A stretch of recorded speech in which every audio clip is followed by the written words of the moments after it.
आप सभी मित्रों का स्वागत है आपका अपना चैनल SPS इन्फिनाइट क्लासेस में। और आज क्लास हम लोग प्रॉफिट और लॉस का बेहतरीन क्लास लेकर आए हैं, जो सभी एग्जामों में जहां पर भी प्रॉफिट लॉस हम लोगों का टॉपिक है पूछा जाता है, तो इसको हम लोग आज सीखते हैं। चलते हैं।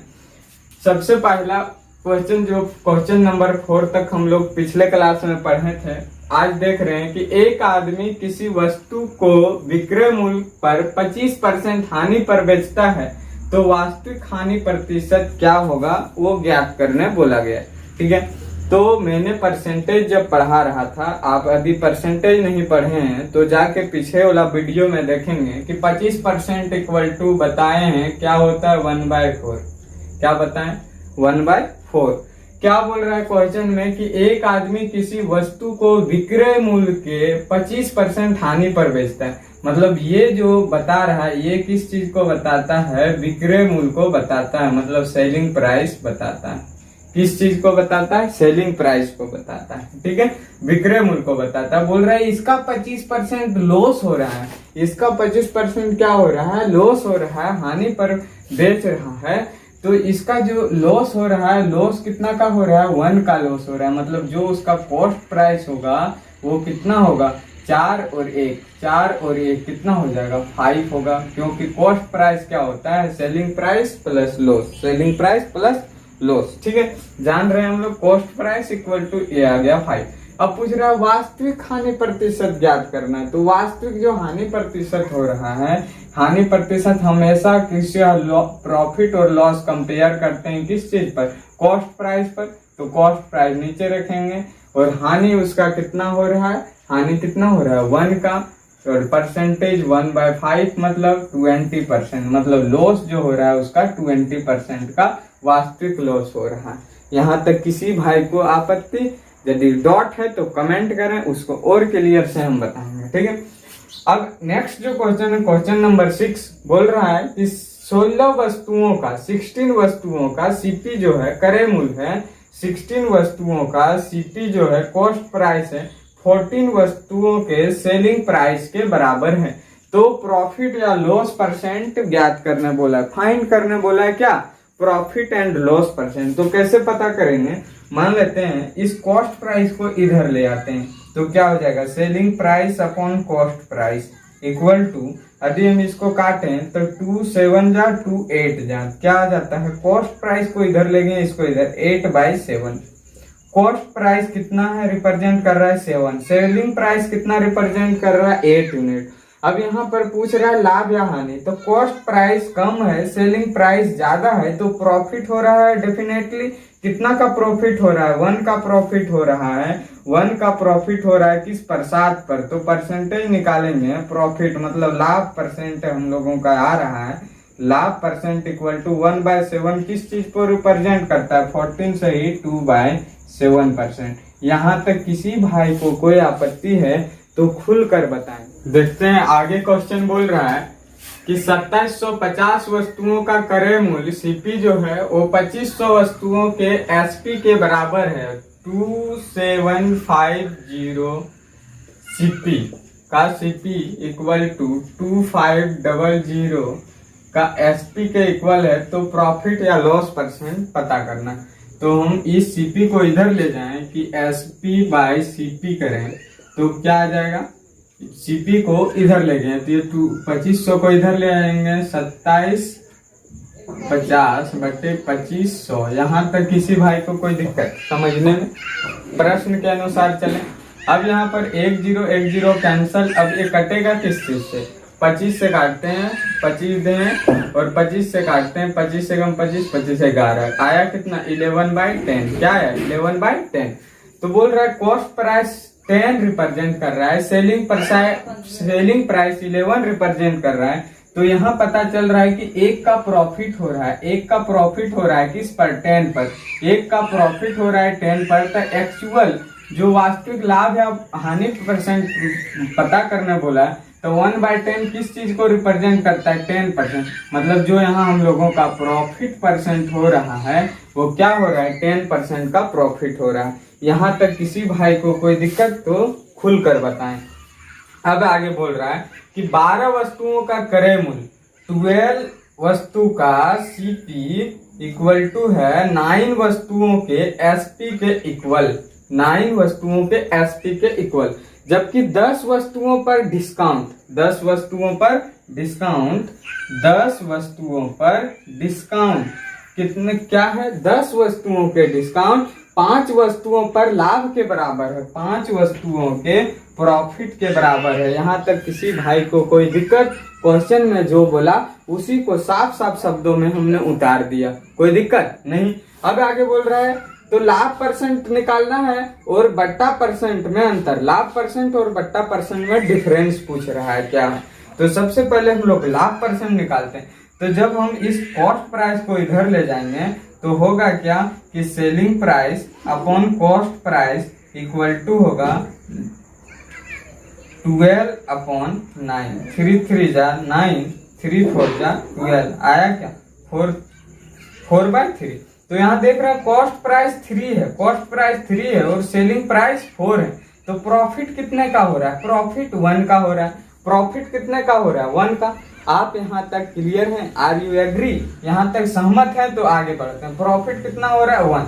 तो पूछ रहा है प्रॉफिट परसेंट निकालते हैं, प्रॉफिट है 1, तो प्रॉफिट परसेंट क्या हो जाएगा बाबू, प्रॉफिट परसेंट जो होगा वो क्या होगा कि 1 कॉस्ट प्राइस पर निकलते हैं। कॉस्ट प्राइस कितना है बाबू, 3, और 1/3 किस चीज को रिप्रेजेंट कर रहा है, हमने परसेंटेज में पढ़ाए हैं 33.33%। यहाँ तक किसी भाई को कोई प्रॉब्लम है तो बताएं।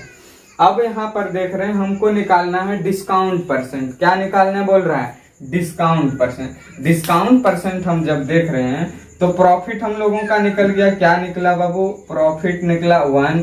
डिस्काउंट हम लोगों को पता करना है तो 5 1 जा 5, 5 2 जा 10, मतलब डिस्काउंट आया 1/2, मतलब 0.5। डिस्काउंट क्या है, 0.5।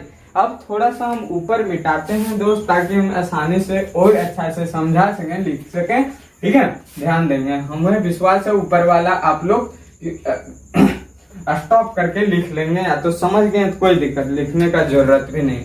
अब डिस्काउंट मेरा कितना है, 0.5, कोई दिक्कत यहाँ तक।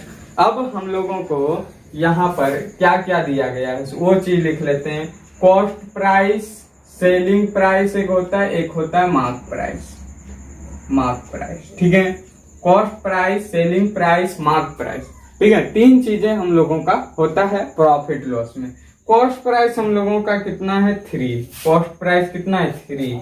तो सेलिंग प्राइस कितना है, 4। हमेशा डिस्काउंट किस चीज पे मिलता है, जितना वैल्यू मार्क रहता है एमआरपी पर डिस्काउंट मिलता है दोस्त, आज रखना है। किस पर डिस्काउंट मिलता है, एमआरपी पर। डिस्काउंट कितना मिल रहा है, 0.5, मतलब एमआरपी होगा 4.5, यहाँ पर मार्क प्राइस होगा, तभी तो डिस्काउंट मिल रहा है 0.5 दोस्त, मिल रहा है, कोई दिक्कत यहाँ तक, 0.5 यूनिट। अब जो पूछा गया उस पर चलते हैं। पूछा क्या गया है, बट्टा परसेंट निकालना है, डिस्काउंट परसेंट। तो डिस्काउंट परसेंट दोस्त क्या होता है, discount upon mark price. Discount कितना है, 0.5, मार्क प्राइस कितना है, 4.5 इंटू 100। तो यहाँ से 5 1 जा 5, 5 9 जा 45, और 1/9 दोस्त किस चीज को रिप्रेजेंट करता है, परसेंटेज। जाकर देखें दोस्त, परसेंटेज। तो 1/9 रिप्रेजेंट करता है 11.11%, ठीक है। यहाँ तक किसी भाई को कोई आपत्ति नहीं होना चाहिए। यदि मेरा चैनल से आप जुड़े हैं तो गारंटी देते हैं मैथ में कहीं आपको प्रॉब्लम नहीं होने देंगे, ठीक है। यहाँ तक समझ में आया। अब पूछ रहा है क्या कि प्रॉफिट, लाभ परसेंट और बट्टा परसेंट में अंतर। लाभ परसेंट कितना है दोस्त, 33.33%, और बट्टा परसेंट कितना है, 11.11%। तो यही पूछा था कि लाभ percent, profit percent minus discount percent क्या होगा। तो ये सब्ट्रैक्ट करेंगे 22.22%, यानी 22.22% प्रॉफिट होगा। यहाँ तक किसी भाई को कोई आपत्ति तो खुल क्वेश्चन हम लोगों के पास दोस्त क्या है, ध्यान से पहले 1-2 बार। अर्थमेटिक कहता है लैंग्वेज पर पकड़ लगाना। लैंग्वेज आपको समझ में आ गया तो मैथ आपका गारंटी है बनेगा ही बनेगा। तो आप सबसे पहले प्रश्न को 1-2 बार गहराई से पढ़ें। क्या बोल रहा है कि 12 वस्तुओं का क्रय मूल्य 9 वस्तुओं के विक्रय मूल्य के बराबर है। 12 वस्तु का सीपी जो है वो 9 वस्तु के एसपी के इक्वल है। ठीक है, यहाँ तक किसी भाई को कोई डाउट नहीं। फिर बोल रहा है जबकि 8 वस्तुओं पर दी गई छूट, 8 वस्तुओं का डिस्काउंट जो है वो 6 वस्तुओं पर कमाए गए प्रॉफिट के इक्वल, तब बट्टा परसेंट डिस्काउंट परसेंट पता करना बोला है। ठीक है, कोई दिक्कत है यहाँ तक। अब देखो क्या करते हैं, इसको इस सेलिंग कॉस्ट प्राइस को इधर ले जाते हैं। Selling price upon cost price equal to क्या हो गया, 12/9, मतलब 3 3 जा 9, 3 4 जा 12। यहाँ तक किसी भाई को कोई दिक्कत नहीं होना चाहिए। यहाँ से दिख रहा है कि यहाँ से प्रॉफिट कितना हो रहा है, 1 का प्रॉफिट हो रहा है। कितना का प्रॉफिट हो रहा है, 1 का।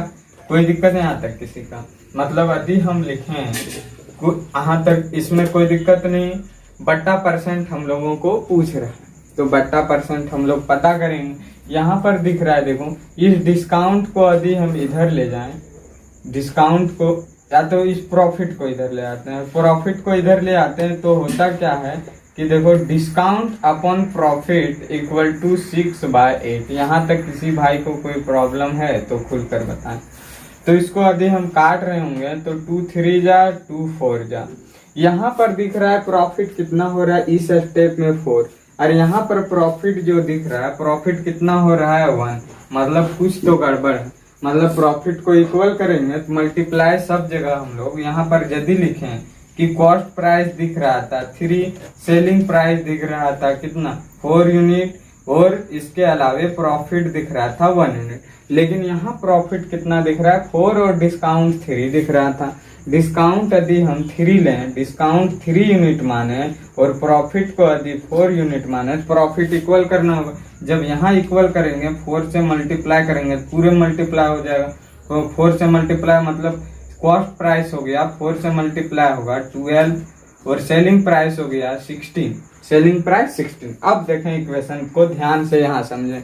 यहाँ ये है क्या लिखेंगे, कॉस्ट प्राइस, सेलिंग प्राइस और मार्क प्राइस, इसी चीज में रिलेट करना है। डिस्काउंट हमेशा मार्क प्राइस एमआरपी पर दिया जाता है दोस्त, याद रखना, इसीलिए ये चीज लिखें। कॉस्ट प्राइस हम लोगों का 12 आया, सेलिंग प्राइस 16 आया, और मार्क्स प्राइस कितना होगा, डिस्काउंट कितना मिल रहा है देखो तो डिस्काउंट 3 मिल रहा है। 3 मिल रहा है मतलब मार्क्स प्राइस 19 होगा दोस्त, 19 होगा। तो दिख रहा है डिस्काउंट कितना है, 3 का डिस्काउंट है, 3 का। क्या पूछा है, डिस्काउंट परसेंट। क्या पूछा है, डिस्काउंट परसेंट। क्या पूछा है, डिस्काउंट परसेंट। डिस्काउंट परसेंट क्या होता है, डिस्काउंट, डिस्काउंट कितना है 3 upon mark price. Mark price क्या है 19, और 3/19 किस चीज को रिप्रेजेंट करता है, 15। सही। अच्छा, आप नहीं जानते हैं निकालने के लिए तो याद करिए कि 1/19 हमने क्या बताया था, 1/19 5 से ही 5 जा 19। ठीक है, इतना परसेंट रिप्रेजेंट करता है ये चीज। अब इसी को निकालना है, 3 गुना करना है 9/13, तो 3 गुना क्या हो जाएगा 5 या 15, और ये हो गया 5 या 15 अपॉन 19%। ये हम लोगों का क्या आ गया आंसर, डिस्काउंट परसेंट। किसी भाई को कोई आपत्ति तो बताएं। ठीक है।